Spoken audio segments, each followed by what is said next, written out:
Greetings and thanks to everybody for joining us live and on demand. There's a Confucian proverb, may you live in interesting times. And I think today we certainly do live in interesting times when it comes to white-collar enforcement. An increased focus on cryptocurrency, new DOJ requirements for corporate resolutions, Supreme Court considering cases that could have a substantial effect on the ability of prosecutors to investigate companies for white-collar crimes, multiple investigations of the former president. We certainly live in interesting times. 2022 and beyond is shaping up to be really a truly blockbuster era in federal white-collar enforcement. In today's program, we're going to cover some of the key points, things to look for, and trends to keep an eye on at the end of this year and going into the new year. We're going to be covering a series of trends in white-collar enforcement. We're going to start by talking about Biden-era DOJ policies targeting white-collar crime. There have been a series of pronouncements and changes in policies that I'll review with you today. Newly aggressive cryptocurrency enforcement. Not a day goes by when we don't hear about crypto enforcement and its increased focus by government prosecutors. I'll spend some time on 2 or 3 key cases that have been set for consideration by the Supreme Court next term that could limit future public corruption and wire fraud prosecutions. I'll talk a little bit about compliance officers and the new risk that they may face as companies consider resolving investigations. We'll touch on what I consider to be the next wave in CARES Act enforcement, that of civil enforcement under the False Claims Act and FIREA. We'll also cover DOJ and OIG's new focus on telehealth fraud and telemedicine fraud. If we have time, I'll have a little bonus feature, what to do when the FBI comes knocking. Biden administration DOJ officials have been making waves with pronouncements of a heightened era of white-collar enforcement. They're returning to policies that existed under former Deputy Attorney General Sally Yates during the Obama administration, with a new emphasis on holding individuals responsible and accountable. White-collar enforcement was fairly quiet during the Trump administration. Of course, there was robust enforcement, but in terms of administration priorities, there was really more of a focus on immigration cases, trade-related cases, as opposed to traditional white-collar enforcement. Now, following years of a downward trend in white-collar enforcement, we're seeing Biden-era changes in policy and other indications that demonstrate that white-collar enforcement is indeed ramping back up. Last fall, Deputy Attorney General Lisa Monaco announced 3 major policy shifts, saying that companies need to turn over everything and everyone to get credit for cooperation. Even unrelated prior misconduct is going to be taken into account when prosecutors are determining resolutions of corporate cases. Now, Deputy Attorney General Monaco made it clear that federal prosecutors have a free hand to require corporate monitorships as part of corporate resolutions. And she rescinded prior guidance suggesting that such corporate watchdogs are somehow disfavored. There had been a sense in the prior administration that monitorships were disfavored, although that was not the letter of DOJ policy. It was a sense that was gleaned in the defense bar. Well, that has changed. Parallel investigations are returning in areas like program fraud and government contracts fraud.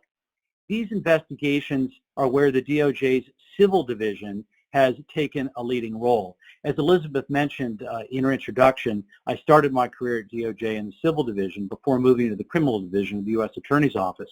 And when we think of white-collar enforcement, we should always be thinking about both criminal enforcement and civil enforcement.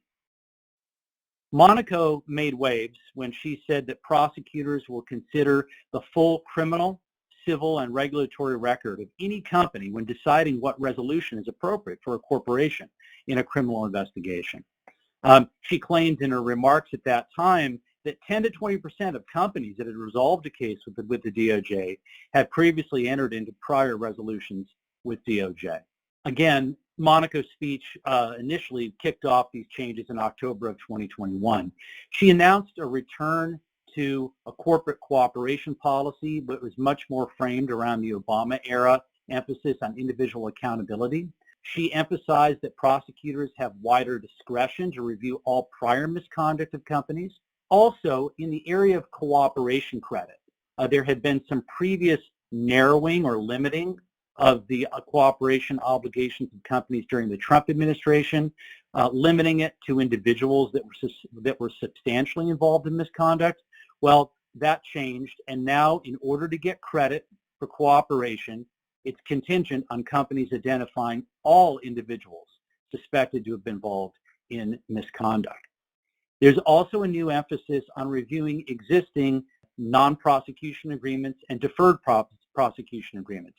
MPAs and DPAs are tools that government enforcers will use to regulate and to sanction companies for alleged misconduct. There are differences between MPAs and DPAs, but the point is now the Attorney General, the Deputy Attorney General has emphasized that companies who are seeking cooperation credit, investigators and prosecutors are going to focus on existing MPAs and DPAs and ask the question, have companies complied with those terms? There's going to be expanded use of corporate monitors, as I mentioned.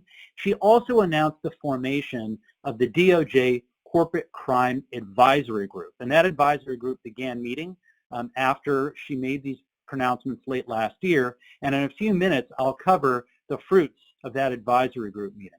The DOJ's new corporate recidivism policy reverberated to the white-collar bar, and in fact the criminal chief of the DOJ, Kenneth Polite, has spoken widely. He's been very outspoken on the DOJ's new policies, and I have a quote here on this PowerPoint slide where he has spoken about the tension or the perceived tension between self-reporting and heightening cooperation standards, and he has really emphasized in his remarks the deterrent effect of punishments. And the comments that he has made as the criminal division chief are very much in line with the Deputy Attorney General's new pronouncements that were announced late last year. We see that DOJ officials have pushed for a surge in investigation resources. For example, a new squad of FBI agents have been embedded in the DOJ fraud section. And we're seeing also in the recently enacted Inflation Reduction Act, that legislation authorized the hiring of thousands of new IRS agents to investigate suspected tax fraud. Additionally, the DOJ fraud section, what we call Main Justice in Washington, D.C., continues to increase its ranks.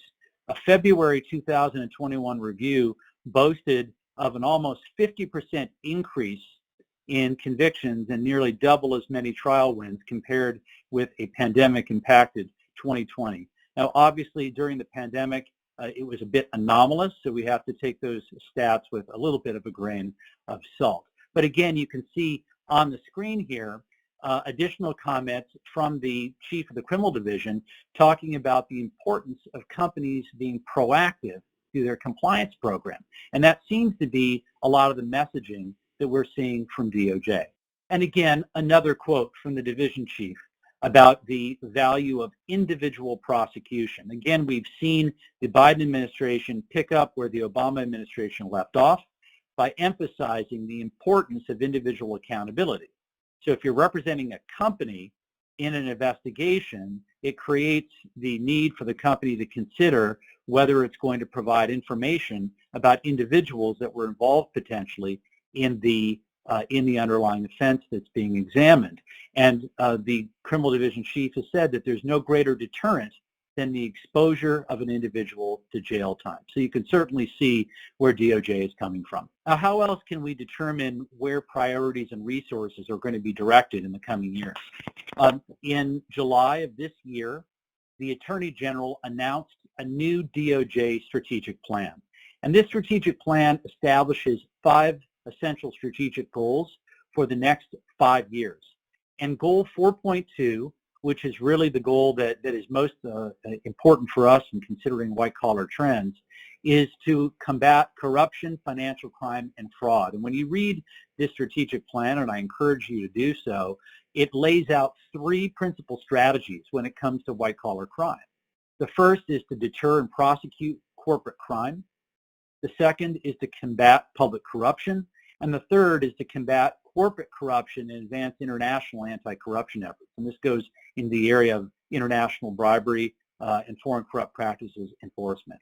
And it's very clear that the FBI will continue to take a leading role in this. So the strategic plan is worth reading, and I encourage compliance officers of companies and in-house counsel to review the strategic plan. Now, just last week, the Deputy Attorney General, Lisa Monaco, spoke at the NYU School of Law, and she reported back, I had mentioned earlier about the Corporate Crime Advisory Group, and she reported back on some additional initiatives DOJ was taking. She unveiled yet another series of new DOJ policies for corporate crime enforcement. She warned cooperating companies not to slow walk their self-disclosures.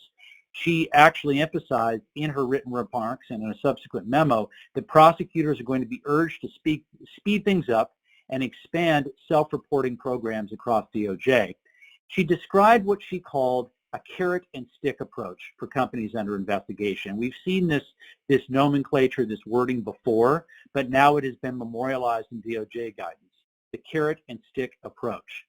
She said, quote, "This new guidance should push prosecutors and corporate counsel alike to feel like they're on the clock to expedite investigations, particularly as to culpable individuals." And once again, here's this emphasis on individual accountability.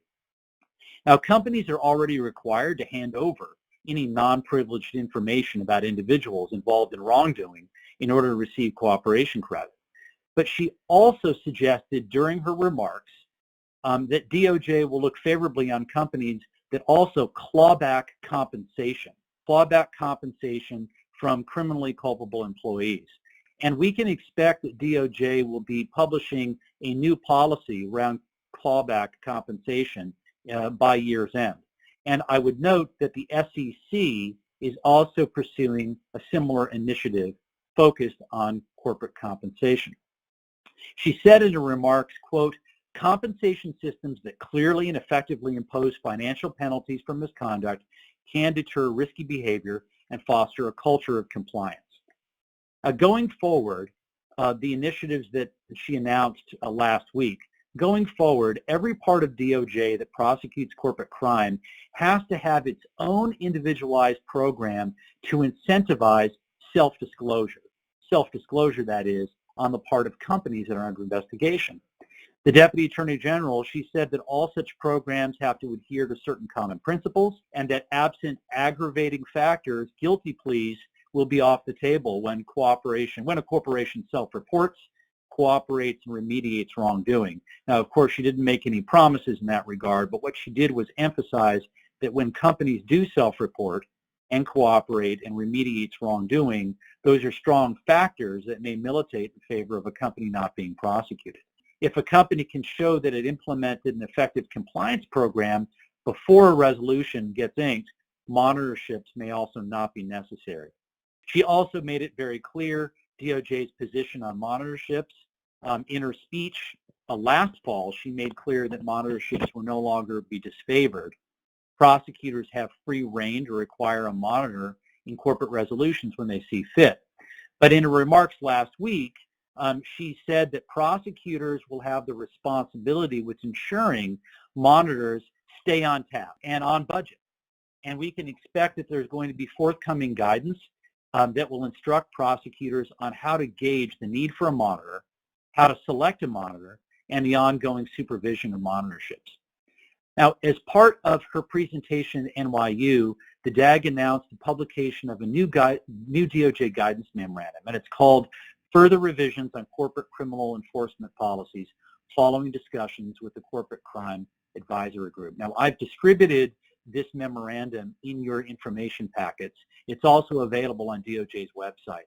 This is an important document and it's well worth your reading. As you'll see in this new guidance memorandum that was published last week, when it comes to corporate responsibility, the new guidance focuses on 4 key areas. Number 1, DOJ will look at the history of the misconduct of a corporation in considering whether to resolve cases against entities. Number 2, the DOJ will consider voluntary self-disclosures, whether the company made a self-disclosure. Number three, there's a great deal of discussion about independent compliance monitors, as I've just mentioned. And number four, there's a discussion of corporate culture and its role in how DOJ evaluates whether to resolve cases. Specifically, DOJ is going to focus on, and this is in this memorandum, really three key elements. Number one, prior wrongdoing involving the same personnel or management as the current misconduct. So in other words, the DOJ will look to see whether the company and its management has a history of recidivism or not. Secondly, the recency of the misconduct, how recent it is and where it stands vis-a-vis potential prior misconduct. And number three, of course, the nature and circumstances of that prior misconduct. So these are factors the DOJ will look at in evaluating prior interactions with law enforcement. And as I mentioned before, this memorandum now memorializes that successive MPAs or DPAs with the same company are going to be disfavored, and offers of new or successive MPAs or DPAs are going to be pretty strongly scrutinized before they're approved. Under the new guidance, prosecutors will not apply any general presumption against monitorships or in favor of them, but they're going to depend on the facts and circumstances of a particular case. And there's quite a bit of discussion in this memo about the selection of monitors. And under the new guidance, prosecutors are going to have a list of a non-existent list of 10 different factors to consider in determining whether a monitorship might be appropriate. And so I do encourage everyone listening to read this memo because there are a lot of specific factors. We don't have time to cover them today. And of course, please feel free to contact me if you have any questions you want to discuss further. So another mega trend in white-collar enforcement is the federal government's newly aggressive focus on cybersecurity and cryptocurrency. Cryptocurrency crimes are increasingly in the crosshairs of DOJ and also the SEC and the Commodity Futures Trading Commission.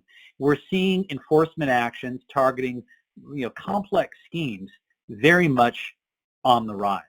Deputy Attorney General Lisa Monaco has also talked about cryptocurrency, and she really drew a line in the sand when she unveiled the DOJ's National Cryptocurrency Enforcement Team. This new enforcement team targets crypto exchanges, infrastructure providers, and others that might facilitate illicit finance. This task force operates under the DOJ's criminal division. It includes Main Justice prosecutors from the Money Laundering and Asset Recovery section, from the Computer Crime and Intellectual Property section, as well as assistant U.S. attorneys with experience in the crypto world that are detailed in U.S. attorneys' offices throughout the country. We've also seen that the Biden administration DOJ is using the False Claims Act to target cyber-related fraud by government contractors. Also, the SEC has really upped its crypto game. There is a now somewhat infamous quote from the SEC chair that is on your PowerPoint slide when he said, quote, "Right now, we just don't have enough investor protection in crypto. Frankly, it's more like the Wild West." And, really this statement really sort of is emblematic of the SEC's new focus on crypto. In May, the SEC announced that the Enforcement Division's crypto assets and cyber unit is going to double in size, almost double in size. They've increased from 30 to over 50 people in an effort to tamp down perceived fraud and abuse in the digital assets industry. New SEC staffers include supervisors, staff attorneys, trial counsel, fraud analysts, and they've got plans to investigate digital asset offerings, exchanges, lending and staking products, NFTs, stable coins, decentralized finance. All of these areas are now going to be scrutinized by the SEC. Not a day goes by without reading or hearing about a major crypto investigation or a major crypto enforcement action. For example, in June of this year, June of 2020, the Southern District of New York U.S. Attorney's Office, which has been a leading enforcement agency in this area, charged a former employee of an NFT marketplace in a case prosecutors claimed is the first ever digital asset insider trading scheme. A person named Nathaniel Chastain, a former manager at leading NFT platform OpenSea, has been accused by prosecutors of using confidential business information about which NFTs would be displayed on the homepage of his former employer to secretly buy dozens in advance, knowing that their prominent display would drive their prices up.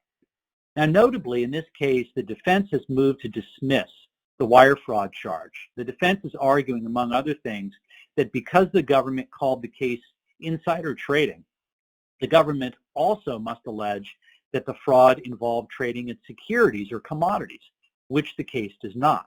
Just earlier this week, on September 19th, the defense filed a reply brief in that case, and I do recommend, if you have an interest in this area, to take a look at the briefing on the motion to dismiss. The reply brief says in its conclusion, quote, "In short, sharing or using a secret is not the same thing as conveying or stealing property. For information to constitute property, more is required than expectations of confidentiality, even expectations backed by an important business purpose, enforceable employment policies, or binding employment contracts."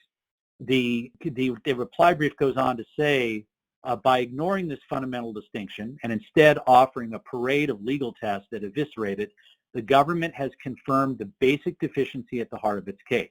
The indictment should be dismissed. Now, of course, the government strongly opposes this, and you should stay tuned. This will be an interesting and important ruling on this motion to dismiss. Another case charged by the Southern District of New York U.S. Attorney's Office was in July of 2022, and this is a cryptocurrency insider trading case charging former Coinbase product manager Ishan Y and two other people. The indictment claims that he took advantage of his knowledge of highly confidential information about which assets Coinbase was planning to list on its exchanges, as well as the timing of those listings, to tip off his brother and a friend who are alleged to have made about $1.5 million by trading ahead of the Coinbase public listing announcements. The SEC has filed a parallel civil action. Now, notably, unlike most insider trading cases, both the Coinbase and the Chastain actions charge wire fraud as opposed to securities fraud. Presumably, this is because it remains in flux as to whether crypto assets qualify as securities. On September 16th, DOJ announced the creation of a digital asset coordinators network. It's intended to designate subject matter experts in the U.S. Attorney's offices around the country, subject matter experts on complex and technical legal issues posed in crypto cases. DOJ was motivated to create the network in part because of the high degree of technical expertise that can go into prosecuting crypto cases. About 150 federal prosecutors across the country are going to be assigned to this network. Yoon Young Choi will serve as the first director of the DOJ's National Cryptocurrency Enforcement Team. In addition, just last week, DOJ has sent a letter to Congress recommending increasing the maximum sentences and criminal fines tied to federal laws used in digital asset cases, and trying to allot more funds for prosecuting such crimes. So there's a lot more to come. Stay tuned. Another area to really keep our eye on this year, and particularly going to next year, is the Supreme Court weighing cases that involve public corruption and right to control. Now, obviously in this last Supreme Court term, we had a number of well-publicized cases that dominated news coverage, but importantly to the white-collar bar, the Supreme Court granted 2 writs of certiorari on cases that, if they go against the government, could bolster the court's trend of setting limits on public corruption prosecution. It could take away favored tools of prosecutors in wire fraud cases. And appeals by the recently convicted Varsity Blues parents also could provide another vehicle to limit perceived overreach by federal prosecutors. First, just a bit of background. In 2020, in the famous, what was called the Bridgegate case, involving political appointees of former New Jersey Governor Chris Christie, the Supreme Court reversed convictions on the grounds that the alleged scheme did not aim to obtain money or property. The wire fraud statute, that is really the trusty go-to statute for prosecutors, refers to any scheme or artifice or defraud or for obtaining money or property by means of false or fraudulent pretenses. That's in 18 U.S.C. 1343. The court in the Kelly case rejected arguments that the defendants sought to take control of the bridge. There was a bridge where there was a bunch of traffic on it, to take control of the bridge's physical lanes or to deprive the Port Authority of the cost of compensating employees. The realignment of the access lanes was an exercise of regulatory power the court held. A scheme to alter a regulatory choice is not one to take government property, the court said. The time and labor of the employees were just an incidental byproduct of this regulatory object. Now, the Bridgegate case is part of a trend of cases that the Supreme Court has ruled. McNally, Skilling, and McDonald versus United States, the case involving the former Virginia governor. And this Bridgegate case is part of a line of decisions where the Supreme Court has reined in federal prosecutions for perceived overreach in public corruption investigations. Well, now the Supreme Court has teed up two new cases for the October 22 term that could once again shake up wire fraud and public corruption investigations. Both cases arise out of the U.S. Attorney's Office for the Southern District of New York. In the first case that's coming up, Percoco versus United States, Joseph Percoco was the one-time right-hand man to former New York Governor Andrew Cuomo. In 2018, Percoco was convicted at trial of honest services wire fraud conspiracy and solicitation of bribes and gratuities. He was sentenced to 6 years in prison. At issue for the Supreme Court is the honest services fraud conspiracy count that stems from allegedly $35,000 in bribes Percoco is alleged to have taken from a Syracuse developer named Stephen Aiello for helping his real estate entity, COR Development Company, with favors in state capital. Now, while he was formerly Cuomo's executive deputy secretary, at the time in question in 2014, Percoco had already stepped down from his government position, and he was running the governor's re-election campaign. So he was not in government. He was involved on the political sphere. Yet the Second Circuit Court of Appeals held that even though Percoco was a private citizen at the time of the alleged bribery, he still owed a fiduciary duty to the public.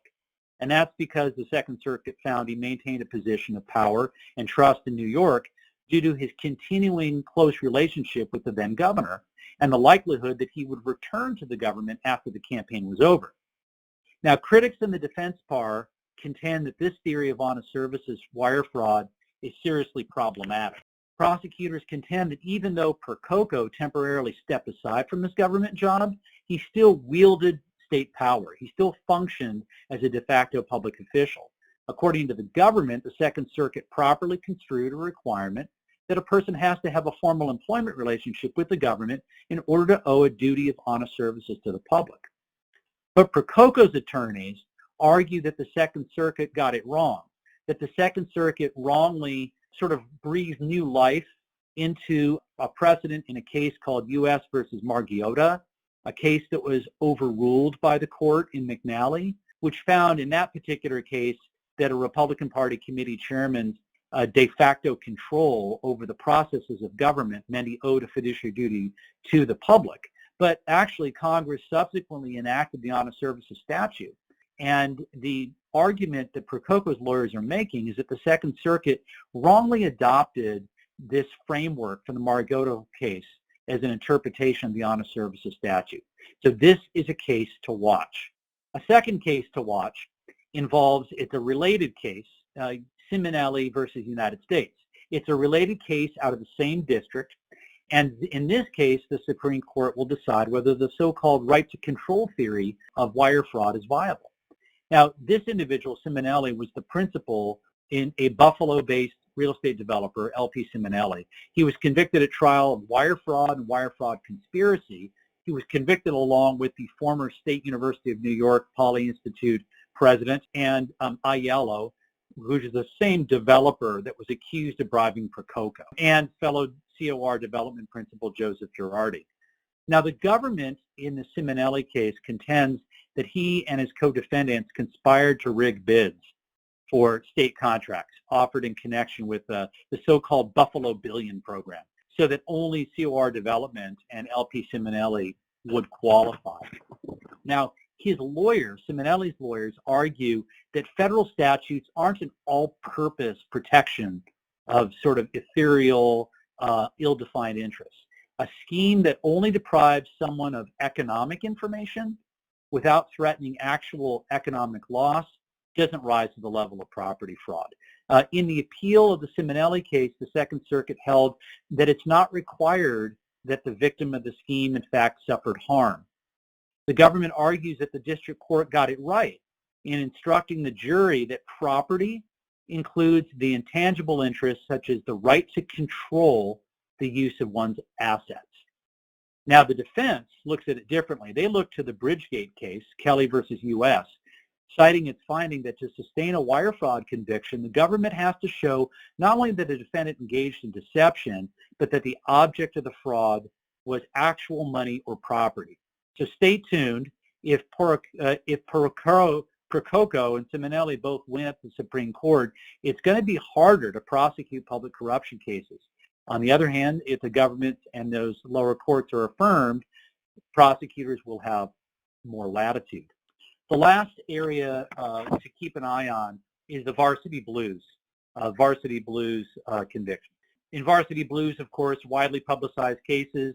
The question will be whether appeals by two parents who went to trial in Boston give the court yet another chance to limit perceived prosecutorial overreach. There, the appeals challenged the government's theory that admission slots were property.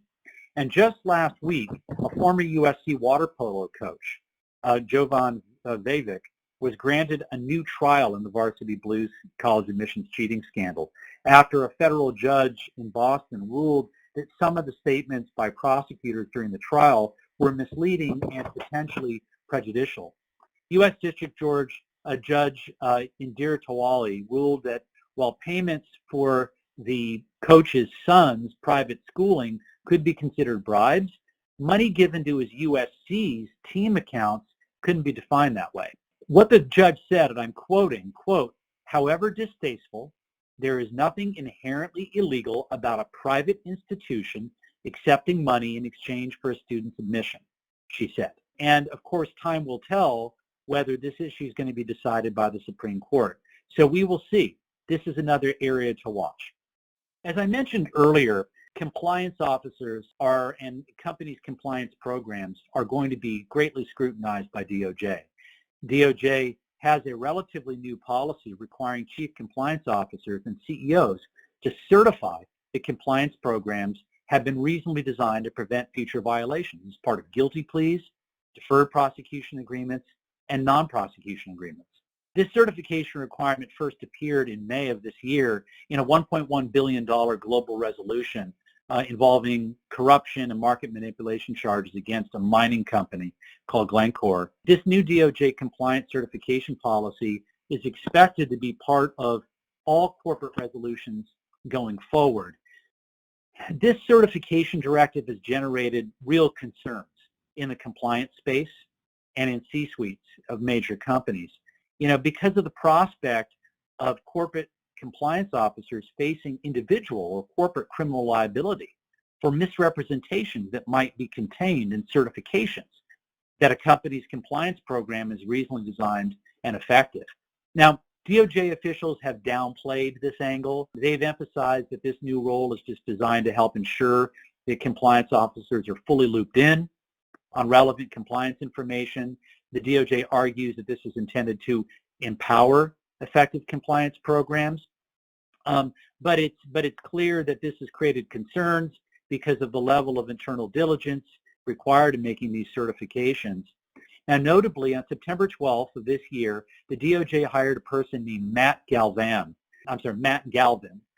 Galvin is DOJ's new Compliance and Data Analytics Counsel. He's in the criminal division in Washington, D.C. He's the former top compliance and ethics executive from Anheuser-Busch. He's expected to use DOJ's compliance guidance to pressure test the compliance programs of companies that are under investigation by DOJ. Now, how this new compliance certification is going to work in practice is still unclear. It's possible that this policy will be viewed like the reporting requirements under Sarbanes-Oxley, where a CFO will rely on a series of certifications and sub-certifications from various employees and functions within the company. But this new certification policy, together with the hiring of Mr. Galvin, it's clear, it's a clear signal that DOJ is looking to companies and that companies need to prioritize and enhance their compliance programs to avoid government investigations and to be able to defend their compliance programs if they become subjects of government investigation. Now, we've heard a lot about CARES Act enforcement. In March of 2020, the CARES Act created enormous incentives for companies to apply for economic stimulus funding and grants to alleviate the devastating, or to help mitigate against the devastating economic impacts from the worldwide pandemic. Billions of dollars in relief funds were given to healthcare companies, government contractors, but also in many cases to companies that had never before received public funds.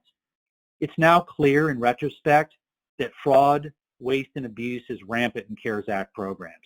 DOJ has reported that the Paycheck Protection Program, PPP, was the subject of persistent fraud, possibly totaling $80 billion in fraudulent loans. Prosecutors have called this the largest fraud in U.S. history, and it represents approximately 10% of the $800 billion granted to small businesses during the pandemic. Now, during the DOJ's pursuit of alleged PPP fraud, the government might find it difficult to distinguish between, on one hand, borrowers that intended and maybe acted to commit fraud versus borrowers that were well-intentioned but might have inadvertently failed to comply with requirements under the federal relief program. Many companies unwittingly may find themselves caught in the DOJ's dragnet of fraud investigations. Business owners who receive PPP funds really need to keep evaluating their compliance and potential exposure because, as I'll mention in a few minutes, the time period for these investigations has now been extended. Now, DOJ has often focused on what I would call low-hanging fruit cases. We read in the paper, brazen conduct, fake companies, using proceeds to buy cars and Ferraris and homes and jewelry. But now DOJ is moving beyond the low-hanging fruit. We have seen in most public pronouncements and most public announcements of cases, they focused on criminal prosecution. But the DOJ also has powerful civil fraud enforcement statutes at its disposal that permit government investigators to seek huge financial sanctions against companies receiving CARES Act stimulus funds, which includes PPP loans and grants. Because remember, if a PPP loan has been forgiven, that converts to a government grant. The first of these is the Federal Civil False Claims Act. Now, we don't have time today to get into detail on this, but this imposes liability on companies and persons who defraud government programs. Under the FCA, the government can bring an enforcement action against companies. There's also whistleblower provisions. With respect to PPP loans, for example, the government can investigate alleged FCA violations under a number of different scenarios. Misrepresentations in order to obtain a loan, misappropriation of funds after loan proceeds have been dispersed, the splitting of loan proceeds between affiliated company entities. The other civil enforcement tool is FIREA, the Financial Institutions Reform, Recovery, and Enforcement Act. This gives DOJ another tool in civil CARES Act enforcement. FIREA imposes civil penalties if the government can prove violations of up to 14 specified criminal statutes, including bank fraud, mail fraud, wire fraud, anything that affects a federally insured institution. Think of this as a civil case wrapped around a criminal violation. And the government can seek statutory penalties for violations up to $1,963 per violation, or up to $5 million for a continuing violation. Just like the False Claims Act, FIREA has a lower burden of proof than criminal statutes. It just preponderance of the evidence. Both the FCA and FIREA permit whistleblowers to report potential violations. So someone inside the company who has a concern about whether PPP funds are being used properly can go to the government. And unlike the FCA, the FIREA whistleblower awards are statutorily capped at $1.6 million. But under the False Claims Act, the damages, if there are damages to the government, which is usually tied to the amount of federal dollars that's received by the company, that can be up to 3 times damages. FIREA penalties, they can be statutorily imposed even without the government having to prove losses. We are seeing now the beginning of False Claims Act and civil enforcement. So, for example, in February of this year, DOJ reached a settlement with a Virginia-based software development company to resolve allegations that the company fraudulently obtained multiple PPP loans in 2020. In April of this year, DOJ announced a settlement with a medical provider network and several individuals of claims that the company billed for unnecessary telehealth visits and instructed doctors to order certain medical tests without assessing medical necessities. And as part of that prosecution, DOJ claimed the company submitted false statements in connection with the PPP loan application by representing in its PPP loan application that the company was not engaged in a lawful activity. In addition to the False Claims Act claims, the settlement resolved a claim under FIREA based on the PPP allegations. And the addition of this claim follows the approach taken in DOJ's first PPP-related settlement in January of 2021.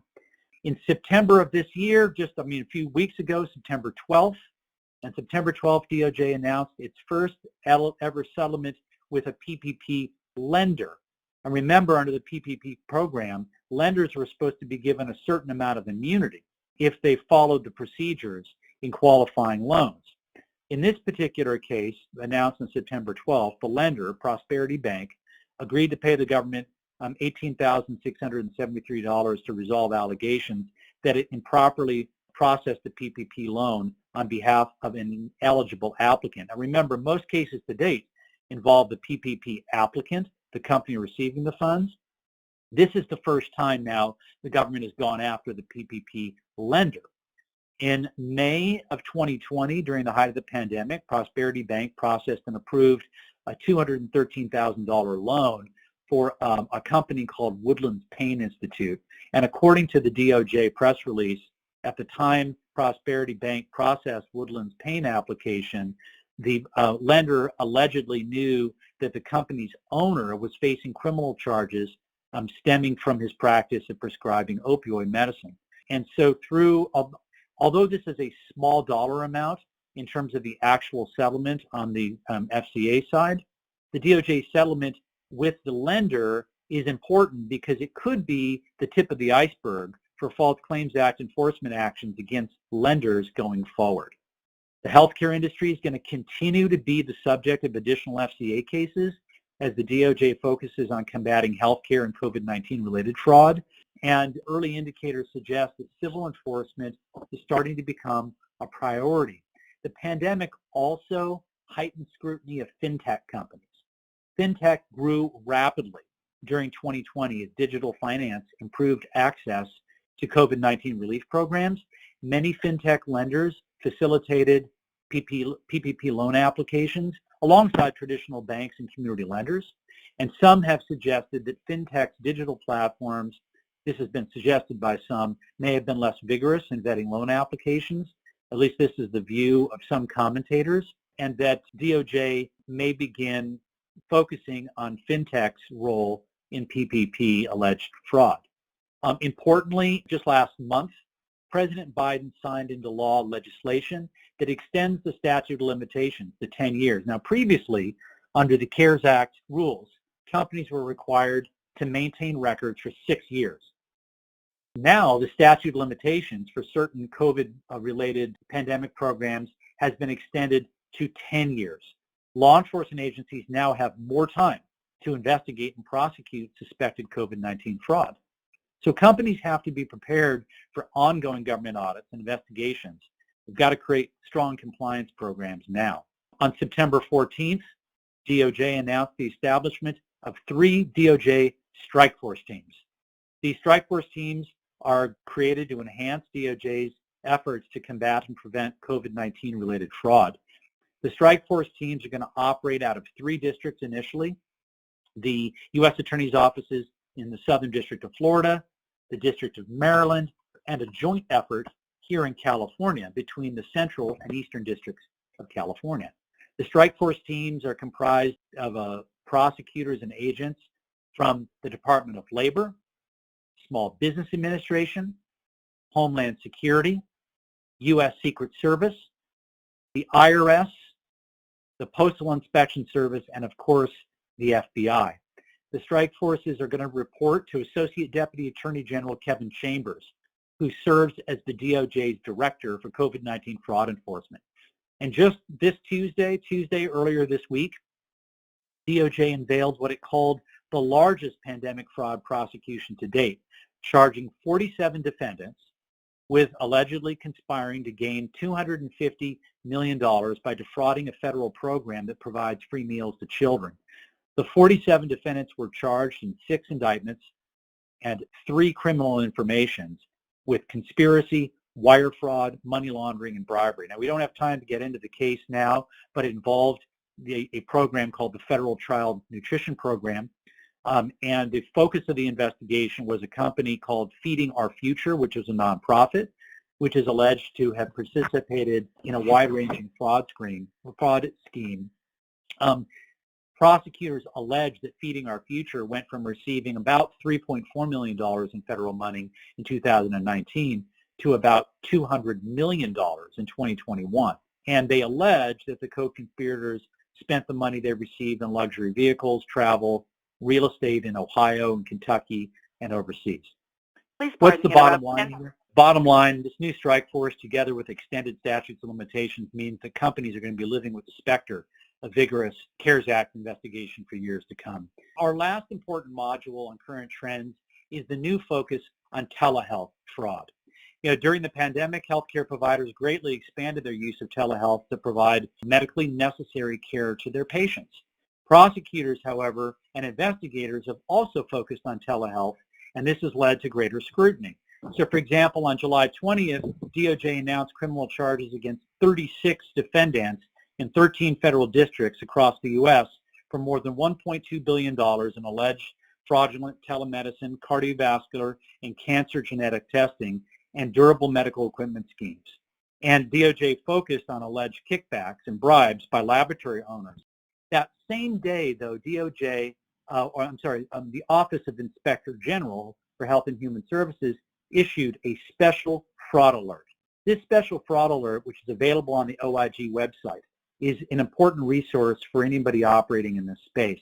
It urges healthcare practitioners to exercise caution when entering new arrangements with telemedicine companies. OIG also updated its telehealth resource page featuring compliance and enforcement resources for providers and telehealth companies. According to the Office of Inspector General, they're really focusing on key, what they consider to be indicators of potential fraud involving patient recruitment, insufficient patient information, compensation based on referrals, where a referral is only for a federal health care program patient, such as Medicare beneficiaries, programs that carve out federal health care programs for patients, programs that have limited scope of services, as well as lack of follow-up. This OIG guidance, Healthcare Fraud Alert, is very important, and I recommend that anybody operating the space look online and read this. Healthcare providers that place a premium on proactive compliance should use the special fraud alert as an opportunity to reevaluate and buttress your ethics and compliance programs. These lists of suspected fraud alerts that are summarized, fraud indicators that are summarized here, should be studied. Practitioners can use this list of suspect characteristics to review existing and future telehealth arrangements to ensure that you're complying with healthcare fraud and abuse statutes like the Federal Anti-Kickback Statute, the Healthcare Fraud Statute, and the False Claims Act statute. I think practitioners should also review any patient-facing telehealth materials to glean what sort of information is provided to patients for compliance purposes. What's the bottom line? In the words of Deputy Attorney General Monaco, she said, quote, "Companies need to actively review their compliance programs to ensure they adequately monitor for and remediate misconduct, or else it's going to cost them down the line. An ounce of prevention is worth a pound of cure." And this is something that I advise clients about, and I know that is a theme in government enforcement actions. We don't have time to get through some of the anti-money laundering compliance that I have here on the screen. You have this PowerPoint slide and a few slides that follow it. And if you do have questions about FinCEN reporting obligations and anti-money laundering compliance, or questions about how it might impact your business or your client's business, please don't hesitate to reach out. At the end of the day, an ounce of prevention is worth a pound of cure.